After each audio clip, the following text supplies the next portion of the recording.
Ao todo, 8 pessoas foram presas, 2 adolescentes apreendidos na chamada Operação Arcanjo. Todos os indivíduos fazem parte de uma associação criminosa, né, com funções claramente definidas. Um dos indivíduos recebia um entorpecente, fazia distribuição, um era responsável pela venda em um conjunto habitacional, o outro praticava violência com uso de arma de fogo para intimidar rivais e devedores. Então era um grupo realmente especializado no tráfico de drogas, que em virtude do tráfico também praticava homicídios. 2 homicídios são atribuídos a esse grupo, além de uma tentativa de homicídio. Um dos indivíduos mais violentos seria o Gleison, que é o indivíduo que inclusive portava 2 pistolas e recentemente efetuou disparo de arma de fogo em junho contra um desafeto, sendo ainda investigado por outro homicídio. Felipe era outro indivíduo desse grupo que praticava o tráfico, recebia grande quantidade de entorpecente e utilizava uma arma de fogo também para intimidar desafetos e garantir a segurança dessa boca de fumo. E o Rick também era outro indivíduo que andava armado e exercia violência sempre que tinha oportunidade. Ainda vai ver outros detalhes da Operação Arcanjo, né? E Arcanjo é anjo, né? Anjo. Inclusive, 667 Big Bigs de maconha foram achados nessa mochila aí. É uma mochila da rede estadual de ensino. E a mochila, ela é de um adolescente. Um garoto que ganhou a mochila exatamente porque estuda numa escola do estado de Pernambuco. Você vai acompanhar também, comentar pelas redes sociais. Estamos transmitindo direto no site da TV Jornal, também pelo live, que é o Facebook, nós estamos transmitindo também em alta definição, você vê em qualquer lugar do mundo, e você usa a hashtag Por Dentro com Cardinô para comentar no seu Twitter. Eu mostro o seu comentário aqui na tela, o que você quiser dizer, a gente mostra aqui, tá? 2 pessoas morreram em mais uma tragédia na Serra das Russas, em Gravatá. É a BR-232. O acidente envolveu um carro, uma moto, um caminhão-tanque. Aliás, o caminhão-tanque pegou fogo e explodiu, vejam. Segundo informações da Polícia Rodoviária Federal, o caminhão teria feito uma ultrapassagem pela direita. Quando tentou voltar, bateu num carro de passeio e numa moto. O caminhão carregado com combustível explodiu. O fogo destruiu a vegetação do local e os 3 veículos. A moto foi parar dentro deste buraco. O carro e o caminhão ficaram totalmente irreconhecíveis. Houve uma colisão lateral, onde o carro pequeno ficou enganchado ao caminhão e nesse contato, faíscas incendiaram, começou o incêndio no caminhão-tanque. Durante o incêndio houveram 5 explosões. Ele vinha descendo de lá, na outra mão, ele estava sentindo Recife. Ele caiu aqui. Aí ele veio cair aqui embaixo. No meio das cinzas, 2 corpos carbonizados foram encontrados. O motorista do caminhão é Edmilson Luiz Aquino, de 43 anos, e uma pessoa ainda não identificada. Outras 3 pessoas também ficaram feridas. Alan, que pilotava a moto, chegou a ser socorrido para o hospital de Gravatá, mas devido à gravidade dos ferimentos, foi transferido para o Hospital da Restauração. A mulher que estava com ele, Joelma, foi levada para o Hospital de Gravatá, onde permanece internada. Já Ariston, que teria tentado ajudar as vítimas, teve queimaduras pelo corpo e está no Hospital Getúlio Vargas, no Recife. Olha, eu ainda tenho mais detalhes desse acidente, né? Hoje pela manhã, a polícia encontrou uma pistola no meio das cinzas. Olha a pistola. Tá? Com as explosões, esse caminhão explodiu 5 vezes, viu? 5 explosões. Com as explosões, a pistola ficou bem destruída. E aí a polícia vai checar a placa do carro passeio envolvido no acidente. Esse carro foi roubado. E o motorista que dirigia o veículo roubado, ele faleceu. O motorista que dirigia, inclusive os mortos vão ter que passar por exame na perícia de DNA, porque estão carbonizados. Num primeiro momento, você vai acompanhar comigo, a Polícia Rodoviária Federal achava que esse acidente teria acontecido porque o caminhão tentou cortar pela direita e ao tentar voltar para a pista esquerda, colidiu com a moto do carro passeio. Aí ele veio cair aqui embaixo. A polícia já não está pensando exatamente nisso, não. Assim, já está pensando outra coisa. Supondo ali. Está pensando que tentaram roubar o caminhão-tanque. E o acidente foi ocasionado por uma tentativa de assalto, tá? Sobre a questão do caminhão cortar pelo lado direito, você sabe o seguinte, o carro que vai rápido tem que cortar pela esquerda, é a regra do trânsito. E embora tenha um bocado de motorista que não cumpre essa regra, tá? A Polícia Rodoviária também vai advertir sobre isso e você vai ver que é uma tragédia atrás da outra nessa BR-232. Quando não é buraco, é depressão na pista, gente sofrendo acidente direto. O último foi o filho de José Mendonça, filho, né, Mendoncinha, que sofreu um grave acidente, isso mais adiante, para lá de Bezerros. Mas aí você acompanha mais sobre isso já já. E o economista de 68 anos que foi assassinado dentro do apartamento dele em Boa Viagem. A nossa reportagem teve acesso ao local que aconteceu o crime. O irmão da vítima revelou que os vizinhos ouviram uma discussão, antes da morte, viu? Uma discussão do economista com a esposa. Vejam. Na cozinha do apartamento onde o economista Silvério Inocêncio Tavares, de 68 anos, foi assassinado, há vestígios de sangue. O irmão da vítima permitiu nossa entrada no apartamento e mostrou o local exato onde o economista foi encontrado morto.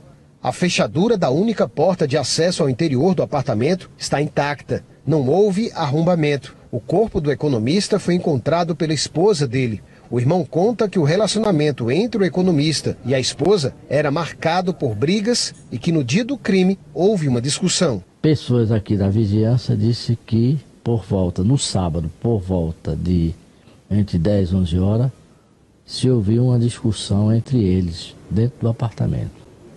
Baseado nisso, tem um contraditório, né? Segundo ela narrou, inclusive narrou, que no sábado saiu por volta de 7 horas da manhã e retornou às 19 horas no sábado. Ao chegar, abriu a porta, encontrou essa sala cheia d'água e o corpo ali na cozinha. O irmão da vítima também revelou que o economista, que era o síndico do prédio, viu? Ele se queixava do relacionamento muito conturbado com a esposa. Veja. Segundo ele, me ligava, eu vim aqui, ele me falava que o relacionamento não era lá bom, discutiam muito, brigavam muito. Ela era meio agressiva, voava em cima dele, rasgava a camisa. E ele várias vezes já tinha mandado ela embora e ela não disse que não iria. Só iria se desse a parte dela que tocava do apartamento. Foi o que ele me narrou, ele me confidenciou. Isso não foi uma vez não, foram várias vezes. Deixa eu botar o nosso WhatsApp, porque é o seguinte, a produção me informa que tentou falar com a esposa, chegou até conversar, iniciar uma conversa, tá? Mas quando falou assim, a senhora foi ouvida pela polícia, ela não quis mais falar, ela desligou. Então talvez a senhora não soubesse que é a TV que quer falar com a senhora, que havia essa outra informação, né? E aí a gente queria conversar com a senhora. Então tá aí o nosso WhatsApp, a senhora pode mandar uma mensagem, a gente vai lhe ouvir tranquilamente, tá certo? Outra versão que o cidadão contou é que o irmão também emprestava dinheiro a juros. E numa certa ocasião chegou a falar com ele, ó, você não cobra isso aqui? Aí ele falou, não vou cobrar nada não, entendeu? Porque tinha muita gente devendo a ele. Ele emprestava dinheiro a juros e tinha muita gente devendo a ele. Incêndio num supermercado em Nova Descoberta. Segundo a polícia, foram criminosos que tentaram arrombar caixas eletrônicos, mas acabaram tocando fogo no local. Lembrando que é mais um episódio de uma semana, porque nós tivemos no domingo à tarde, os bandidos tentaram invadir a agência bancária da Caixa Econômica Federal, lá em Porto dos Carvalhos, e aí o que aconteceu? A agência pegou fogo por causa do maçarico e os bandidos fugiram, né? Eu mostro também que uma agência bancária em Aliança foi alvo de criminosos. O grupo tentou explodir a unidade do Banco do Brasil. Um posto de saúde em Prazeres foi assaltado 7 vezes. Na última vez, os criminosos tentaram levar até uma geladeira onde ficam guardados medicamentos como insulina. A mãe da estudante pernambucana, ela médica lá na Nicarágua, que foi assassinada na Nicarágua, pede ao governo a apuração da morte da filha. Para você ter uma ideia, eu estava buscando aqui algumas emissoras de televisão da Nicarágua, e você sabe que lá o presidente é um ditador 10 anos no poder. É aquela ditadura branca, né? Ele é eleito e sempre tem protestos, sempre tem informações de que a eleição ela é burlada, mas ele continua no poder, tá? Aí o que acontece? Nenhuma emissora lá noticiou a morte da brasileira. Não consegui achar nas emissoras de lá. O embaixador brasileiro lá foi convocado pelo Ministério das Relações Exteriores para cá. E a embaixadora da Nicarágua no Brasil foi convocada também para uma audiência para explicar o que aconteceu. A mãe está pedindo agora ajuda para trazer o corpo da filha, a médica Rainéia. Que o governo do Brasil, o governo de Pernambuco, se empenhe para trazer o corpo da minha filha de volta e tomar providência. Por que mataram ela? E eu quero justiça. Lutei muito para criar ela sozinha. Só Deus sabe, meu Deus, o sacrifício que eu fiz para criar minha filha. E o quanto ela também estava lutando lá para poder sobreviver lá. A Rainéia, ela foi fuzilada, metralhada e fica com um jogo de empurra. Num primeiro momento, o reitor da universidade ligada ao hospital onde Rainéia estava concluindo aquele período de residência como médica, ele fala que são grupos paramilitares ligados ao presidente Daniel Ortega. São grupos paramilitares ligados ao presidente. Aí o governo da Nicarágua disse, não, tem nada a ver, é vigilância privada. Ela foi vítima de vigilância privada. A verdade é que a moça foi assassinada. Uma coisa absurda. Olha, os bombeiros foram acionados para apagar as chamas de um supermercado em Nova Descoberta. Segundo a polícia, os criminosos tentaram arrombar os caixas eletrônicos. Veja aí. O início do incêndio foi registrado por moradores da Avenida Otacílio de Azevedo, em Nova Descoberta. As chamas chegaram a ultrapassar o telhado do estabelecimento. O fogo começou por volta das 4 horas da madrugada. Esse estudante tinha acabado de chegar em casa quando tudo aconteceu. Um barulho, um pipoco muito forte. Aí quando a gente foi verificar, esse lado onde tem os caixas eletrônicos estavam pegando fogo. E o fogo estava muito alto, muito alto. O Corpo de Bombeiros foi acionado. 12 militares participaram do combate às chamas. Foram necessários mais 35 mil litros. Quando o fogo foi controlado, policiais militares perceberam que as chamas foram provocadas por bandidos.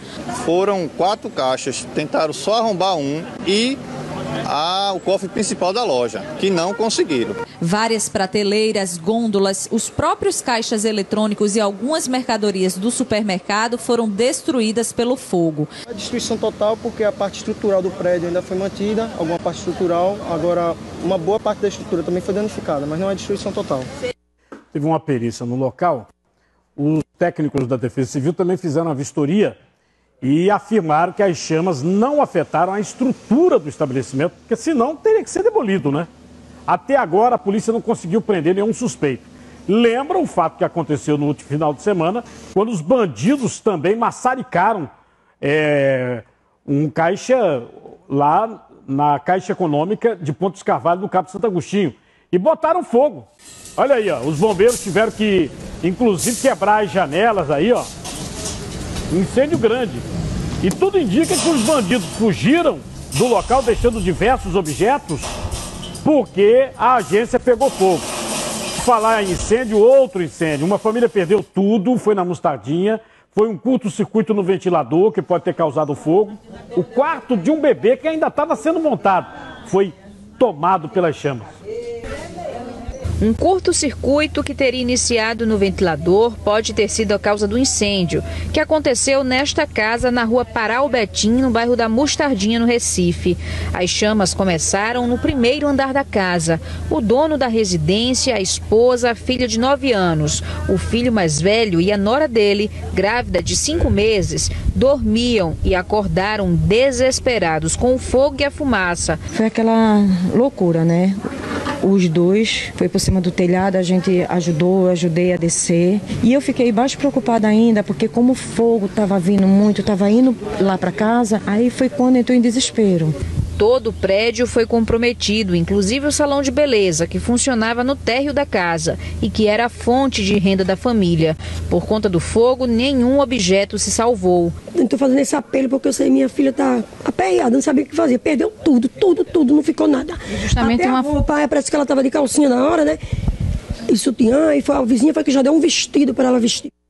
Eu tenho inclusive um número aqui para quem quiser ajudar essa família, viu? Olha aí, 985 24 45 85. A família perdeu quase tudo, viu? Quase tudo. A Polícia Rodoviária Federal, com 14 acidentes nas 24 horas, 26 carros envolvidos, 13 pessoas feridas e 2 mortes. E essas 2 mortes aconteceram na Serra das Russas, que daqui a pouco eu vou trazer outros detalhes, inclusive detalhes também ao vivo. Um caminhão carregado de sucata, ele tombou na BR-101 em Igaraçu, sentido Recife. De acordo com a PRF, um reboque que estava acoplado nesse caminhão teria causado o acidente. Felizmente, a imagem é muito feia, né? Mas não houve feridos nesse acidente, viu? O caminhão, ele continua aí, ainda interrompendo a via, na espera de um guincho. Hoje pela manhã, outro caminhão tombou na BR-101 em Gameleira. A Polícia Rodoviária Federal esteve no local, mas o motorista já tinha sido levado ao hospital. Nós não conseguimos ainda informação sobre o estado de saúde da vítima. O veículo, ele se encontra no acostamento da via, viu? Não foi retirado ainda não. Se encontra no acostamento aí da via. E voltando a falar da tragédia na Serra das Russas. Segundo a Polícia Rodoviária Federal, foi uma tentativa de assalto que provocou o acidente. Inclusive, uma pistola e cápsulas foram encontradas no local.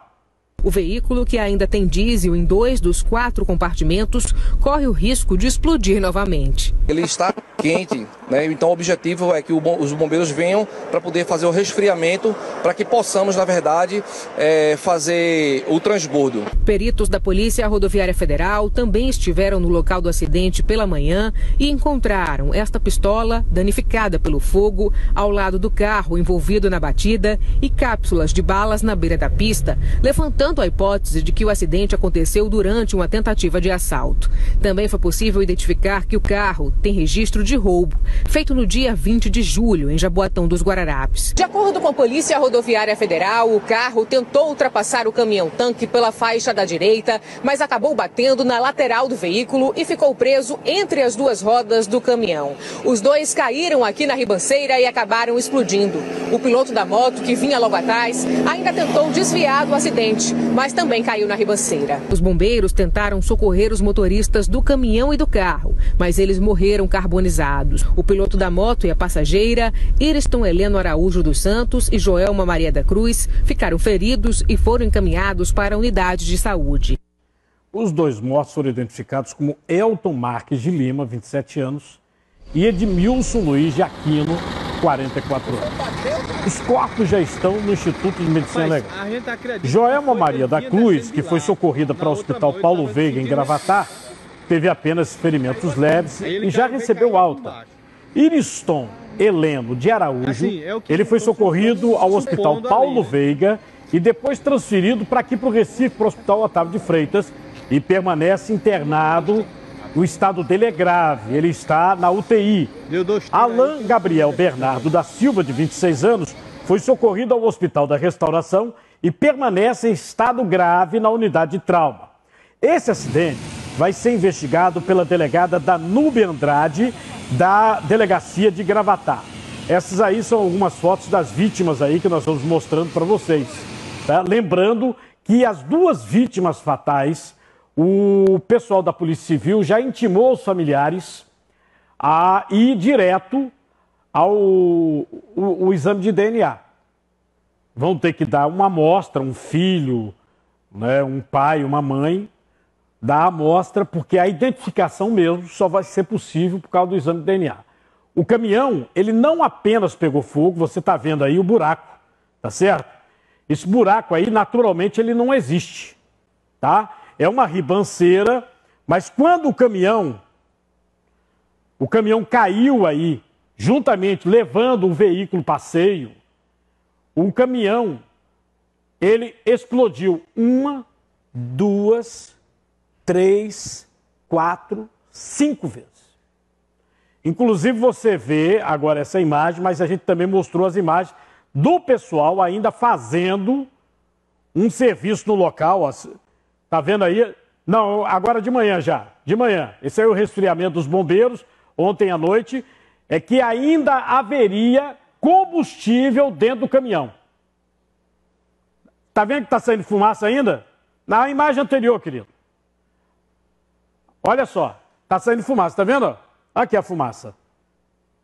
E ainda haveria combustível. Então, se tem combustível, ainda haveria risco ou de um incêndio ou de uma nova explosão. A gente vai atualizando essa notícia ao longo do programa. Deixa eu mostrar aqui a imagem da Conde da Boa Vista, ao vivo. Conde da Boa Vista com Rua do Hospício. Vamos para a Avenida Cruz Cabugá com a Avenida Norte aí. Olha, o cantor, o Wesley Safadão, se pronunciou sobre a briga...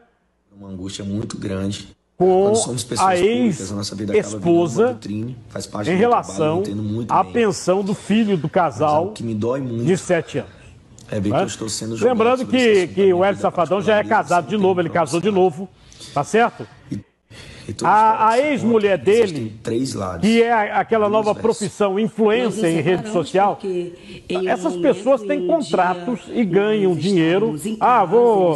Esse brinco, por exemplo, pode ser um contrato, essa roupa que ela veste pode ser um contrato. Então ela ganha dinheiro com isso. É influência nas redes sociais. Tá? Tem muitos seguidores e empresas contratam para lançamento de produtos ou até para fazer propaganda de alguns produtos, comida e por aí vai. Aí o seguinte, ela deu essa entrevista falando sobre a pensão, né, do filho dela, que o Wesley Safadão botou na justiça uma revisão e ela reclamou bastante. E aí agora o Wesley Safadão finalmente quebra o silêncio. Ele chorou, viu? Diz que mantinha o silêncio naquele momento para preservar os filhos. E diz que cumpriu todos os compromissos com a ex e com o filho, lamentou a polêmica que tenha alcançado uma proporção tão grande. Veja o trecho aí.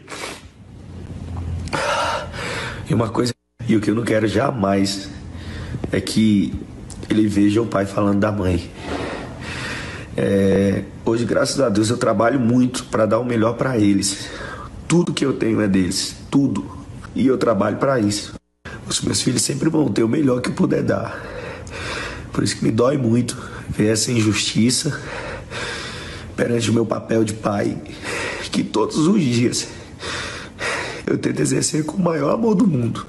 Muita gente conhece a minha história, sabe que eu não nasci em berço de ouro. Lutei muito para chegar até aqui, junto com a minha família. E eu quero ser essa referência para os meus filhos. Em 2012, com o fim da minha união estável, todas as minhas obrigações foram definidas pela justiça, inclusive a pensão. Em 2015, eu não queria estar aqui, gente, falando sobre isso, gente.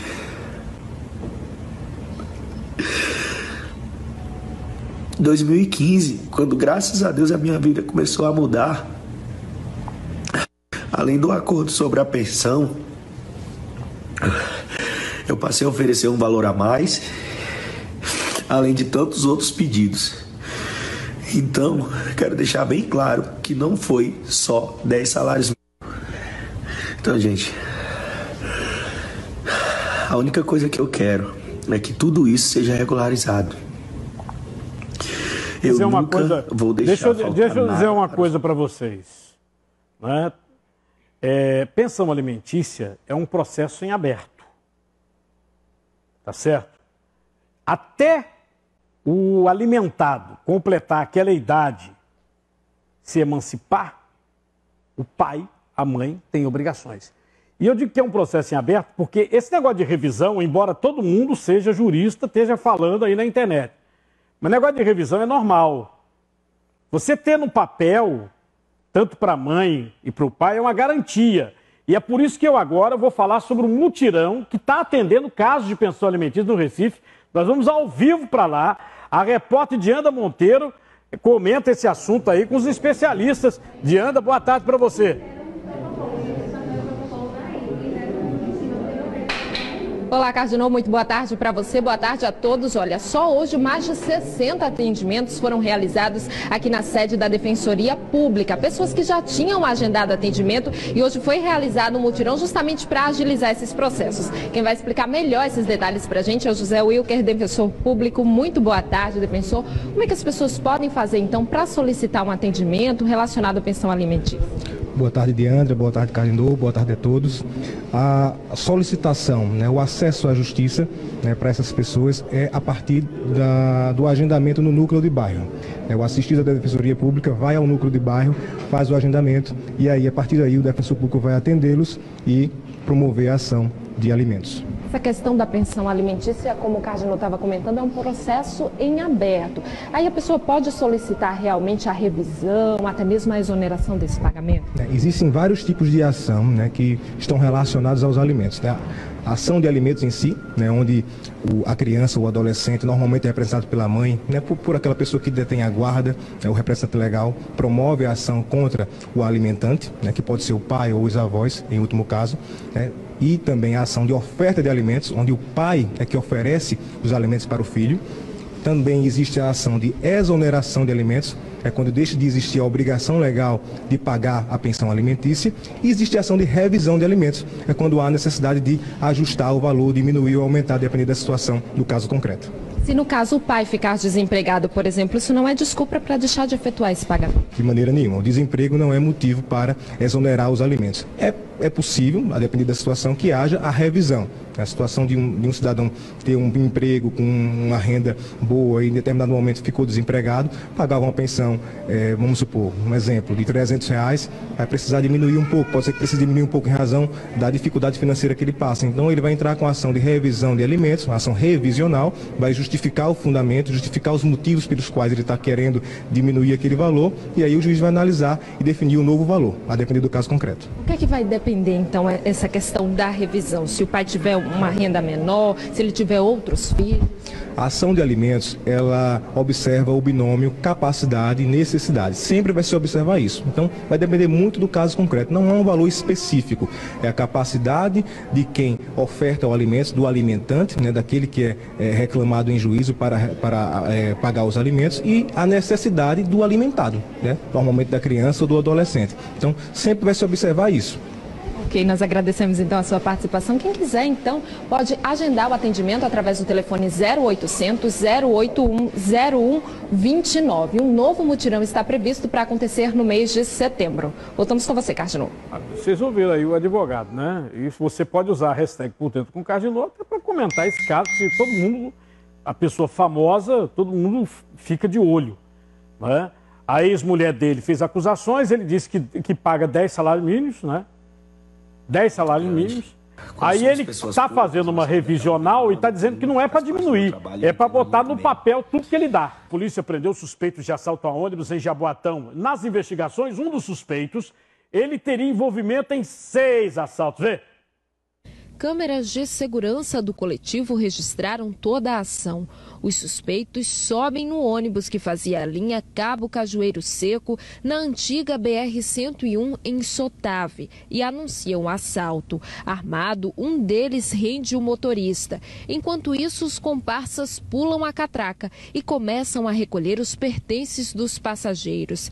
Repare que, ao perceber a movimentação, uma mulher chega a esconder o celular. O assalto dura em torno de 2 minutos. O rapaz de boné foi identificado como Pedro Rafael Guilherme da Silva, de 22 anos, conhecido como PP. O comparsa é Ninho Mário Gomes da Silva, de 19. Os dois foram presos em flagrante. A polícia ainda conseguiu recuperar vários celulares roubados pelo grupo. Ele praticava o assalto geralmente com 1 ou 2 comparsas. Variava entre eles, e era o PP que sempre estava armado. Ele ficava armado e rendia o motorista, enquanto que os outros comparsas faziam o que chama de catação dos pertences dos passageiros e da renda do coletivo. Olha, já tem um terceiro que aparece nessas imagens, já foi identificado pela polícia, mas ele não foi preso ainda. Tá? Tem um terceiro elemento, terceiro assaltante, Esse cara foi identificado, a polícia já sabe quem ele é, mas ele não foi preso. Olha pelo nosso WhatsApp, desperdício de água em Candeias, Jaboatão. O morador de lá, o Guto, nos mandou esse vídeo aí falando dos problemas da rua Professor Francisco de Melo. 4 dias está desse jeito aí. Por conta do desperdício, dia e noite, a via vai ficando alagada com água limpinha da Compesa. A Compesa informa que vai enviar uma equipe ainda hoje para fazer o diagnóstico aí na rua e adotar as providências para consertar a tubulação que estourou. Olha, policiais trocaram tiros com suspeitos numa boca de fumo em Pojuca. Foi um negócio seríssimo.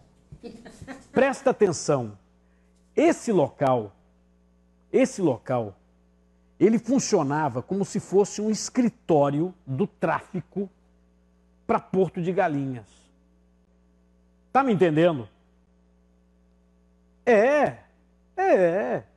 Infelizmente, o tráfico só prospera porque tem quem use droga.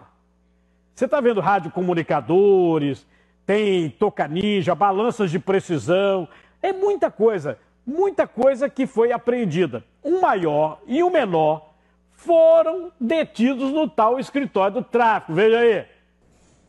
A polícia encontrou na boca de fumo 3 HTs, uma faca de caça, uma pistola 9mm, um revólver 38, uma espingarda de ar comprimido, 2 tabletes e meio de maconha, 4 balanças, 750 Big Bigs de maconha, 62 pedras de crack, um taser e uma touca ninja. Os suspeitos foram presos no bairro de São Miguel, no centro de Ipojuca, durante a operação Força no Foco. Foram autuados pelo delegado Ney Luiz, o ex-presidiário por tráfico José Carlos da Silva, de 22 anos, e uma adolescente de 17 anos. A gente já vinha investigando essa organização criminosa há algum tempo. Nós fomos até o local, né? E já fomos recebidos pelos indivíduos por disparos de armas de fogo. Prontamente revidados, né? Também a gente acabou ferindo um dele que conseguiu se evadir, mas foi encontrado no hospital posteriormente. Haviam 7 indivíduos na casa.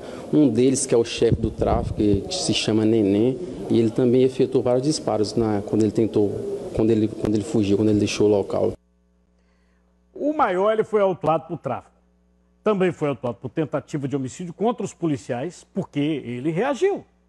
Ele podia ter matado um dos policiais. E por ter um menor, ele foi autuado também por corrupção de menores. O adolescente vai responder por ato infracional correspondente a tráfico e tentativa de homicídio. Agora, tá na cara que tem muita gente usando droga, né? Porque olha pra aí. Pra Porto de Galinha, estão falando que é o escritório para fornecimento lá para o pessoal que chega lá em Porto de Galinha. Vê que miséria. Hein? Operação Arcanjo da Polícia Civil. Ao todo, 8 pessoas presas, 2 adolescentes apreendidos. Você está vendo aí o trabalho da polícia, ó, o pessoal entrando, ó. Todo monitorado por um drone. A Polícia Civil tem usado esse artifício para não ser surpreendida. Quando os policiais emburacaram por aquele corredor, me dá só um momentinho antes, que eles cercaram toda a casa. Está vendo? Ó, 2 locais, tá vendo? Tem um lado e outro, ó. Os policiais estão indo, ó. Um grupo sai por um lado, o outro vai por... É a operação tática, né? É a Polícia Civil. E aí tudo filmado para não ter surpresa. Os suspeitos estão envolvidos no tráfico, homicídios e o que surpreendeu, e de novo, né? Uma mochila de escola da rede estadual com muita maconha. Veja. Segundo a polícia, o líder da organização seria Gleison Amâncio de Brito, de 28 anos. O indivíduo que inclusive portava 2 pistolas e recentemente efetuou disparo de arma de fogo em junho contra um desafeto, sendo ainda investigado por outro homicídio. Luiz Felipe Alves da Silva, de 24 anos, também seria importante para a organização. O suspeito, de acordo com a polícia, seria fornecedor da droga. Recebia grande quantidade de entorpecente e utilizava uma arma de fogo também para intimidar desafetos e garantir a segurança dessa boca de fumo. Com ele, a polícia apreendeu um revólver calibre 38 com numeração raspada. O delegado destacou a prisão de Ana Verusca Fernandes Oliveira, de 41 anos. Ana comandava o tráfico de droga no conjunto habitacional da Vila São Miguel. Então ela recebia grande quantidade desse entorpecente e ela é responsável por gerenciar a distribuição nesse conjunto de prédios. Neste vídeo cedido pela Civil, o policial encontra 667 big-bigs de maconha em uma mochila da rede estadual de ensino, que teria sido apreendida com um dos adolescentes de 16 anos. Eles tinham grande confiança, né, do maior fornecedor, da pessoa que envia droga, possivelmente de outro estado, então ele fazia a distribuição para a Vila São Miguel. Eu daqui a pouquinho vou mostrar que pacientes denunciam que um posto de saúde em Prazeres, Jaboatão, já foi arrombado 7 vezes. 7 vezes. Parece até que não tem guarda municipal, né? Da última vez, os criminosos tentaram levar a geladeira inteira. E é dentro dessa geladeira que ficam os medicamentos. Criminosos tentaram explodir uma agência bancária na cidade de Aliança. O grupo que chegou em 3 carros ainda trocou tiros com a polícia. Olha aí, Aliança, mais uma tentativa de explodir a agência bancária no município de Aliança.